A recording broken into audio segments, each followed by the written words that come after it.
Welcome back to the channel, guys. Apple just had WWDC, the Worldwide Developer Conference. This is the conference where they release all the new software, give us a sneak peek of all their software like iOS, iPadOS, and my favorite, macOS. And they even sprinkle in a little hardware, and they did it this year too. So let's just check it out, starting with iOS. Let's get to it. That's dope. Personal is powerful. That right there lets you know what's the theme for this year's update to iOS. Now, looking at the first thing that they did is the lock screen. They reimagined the lock screen completely. Since iPhone been out, the lock screen has just been that, the lock screen. You have your time, you have your wallpaper, you have your notifications, blocking your wallpaper completely. So now Apple wanted to do something different and make things way more personable. The lock screen, they completely reimagined it. So they gave you way more control with your lock screen. So what you can do is, what they showed us is that you can change the typography on your lock screen. You can change the color of the typography on your lock screen. You can play with the wallpaper. So you can even have a cool live photo. You can have a personal photo. And with the personal photos, if it's actually in portrait mode, you can actually play with the bokeh. You actually can play with the depth perception and actually have wallpaper actually layered. So you can have your photo front and center right over your actual time, so you can have a little shadow there. With the widgets now, you can have widgets on your lock screen. You can have data at a glance. You can have like your weather, your calendar, your events, time zone. You can have your battery level, even alarms. And most importantly, what I'm going to have is probably my activity, because I want to know what's going on. Especially if you don't have an Apple Watch, I think this is actually really good for people. With the lock screens, you can actually create multiple lock screens. You don't have to actually go into your settings and just set a whole different wallpaper. Now you can have multiple preset wallpapers that you can match your actual mood. So you can play with photos, you can have different people as your lock screen. You can actually have photo shuffle as your lock screen. So you can set like maybe 4 to 5 or 6 different photos and have them things shuffle over time. You can actually play with emojis. So if you have like a favorite emoji, you can make a whole collage with different emojis, which is pretty dope. Or I think you're gonna have like a set color. So, and the color array is actually pretty vast. I don't think that you can actually type in hex codes, which I think from a design perspective would be amazing if you can type in your particular hex code color that you want. But I think Apple just gave you a wide array of colors. Notifications, they actually reimagined notifications, because notifications was kind of the issue when it came to the lock screen, because notifications would just cover your complete lock screen. You can't see nothing but your notifications. So now notifications will come stacked at the bottom of your lock screen, giving that room for your photo to actually shine, which I think is really, really dope. And if iPhones are going to continue with these big phones, it's actually more reachable at the bottom opposed to it being in the middle of your phone. So you actually can reach it better with your thumb. On your lock screen also, you can have live activities. Now, live activities make it easier for you to stay on top of things like real-time games and things of that nature, or even food delivery. So I think that's going to be dope, opposed to you just unlocking your phone, going into the app, refreshing and seeing where your food actually is or where the game actually is, refreshing it on Google. You can actually look at your lock screen and be like, boom, the Warriors is beating the Celtics by this much if you can't actually watch the game. Or where's your food? Where's the Uber Eats? Is he down the block? Did he leave yet? Is it delivered? Is it sitting on your steps? That's amazing. The next overhaul they did was focus mode. Now, focus mode is something that I liked so much when they introduced it in iOS 15, and now in iOS 16, they're building more on it. Now, you can easily set up focus mode. They polish focus mode so you can do more. Now, depending on the focus mode, it actually filters what actually can come through. Now, say if I'm in work focus mode. If I'm in work focus mode, my wallpaper changed to my wallpaper will change to my work focus wallpaper.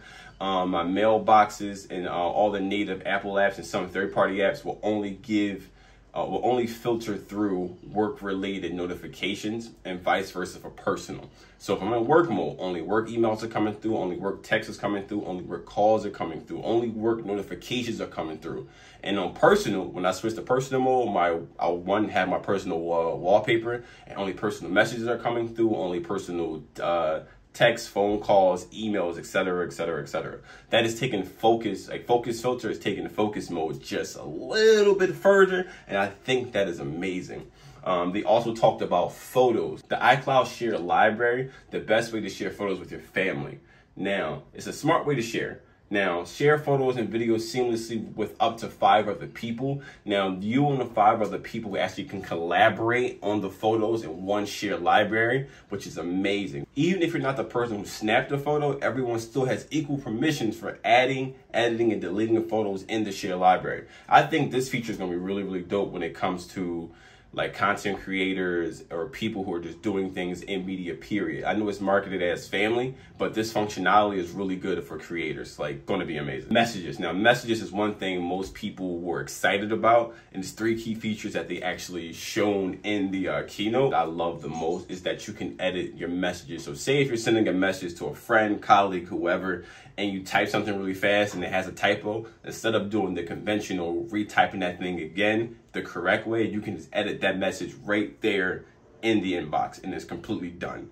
That's amazing. So you can set messages to unread so you can actually respond to them when you actually have time to give the adequate answer. They even took SharePlay to the next level and put SharePlay in messages. So if you're in a group chat with multiple people or just you and one other person, you guys can take SharePlay and watch something in the messaging app and actually be texting while watching that thing that you guys want to watch, which is amazing. I think it's like it kind of turned messages into like Discord or a Slack channel. It just took messages to the next level, which I think is amazing. Just touching on the intelligence parts of the keynote, don't you know how you have live text to photo? They finally brought live text to video. Now, as a programmer who watches too many tutorials or always looking up code, this right here is a game changer. So for developers, you can watch a tutorial, see the piece of code that you need, use live text video, take their code and put it into your workspace.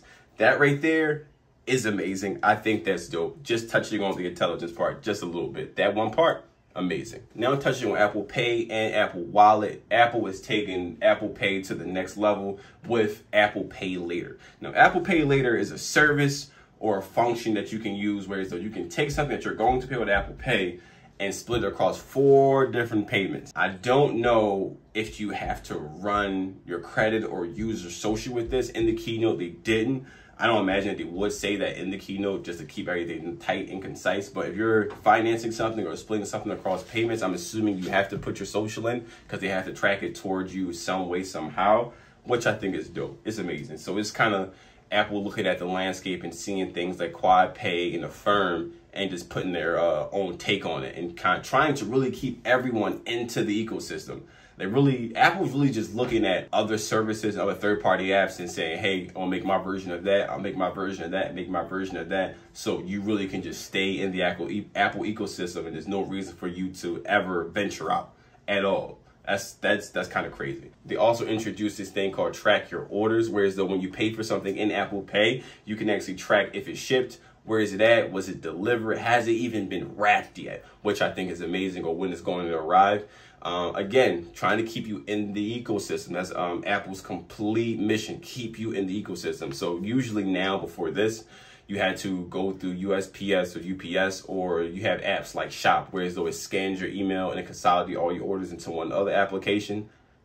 Apple said, hey, good idea. We're going to do our Apple version of that, which is amazing with the wallet, right? So again, Apple trying to keep you in the ecosystem. Now you can actually sign up and use your ID to verify your information within the Apple Wallet. Now what they're going to do is allow you to present your ID to verify your identity through certain applications, but they're not going to give any specific information because, you know, Apple's all about saving your information. For example, say you get to sign up for something that's only for 18 and older people. Instead of giving your very particular birthday, they are going to just let them know, hey, this person is over 18, still protecting your information. With that being said, that was everything from the iOS 16 keynote. These are all the things that I found most interesting from myself. Let me know what you found interesting in the comment section below. And in the description, I will be putting the list of all the devices Apple said that will be getting iOS 16.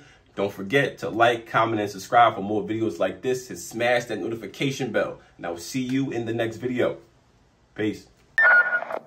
That's dope.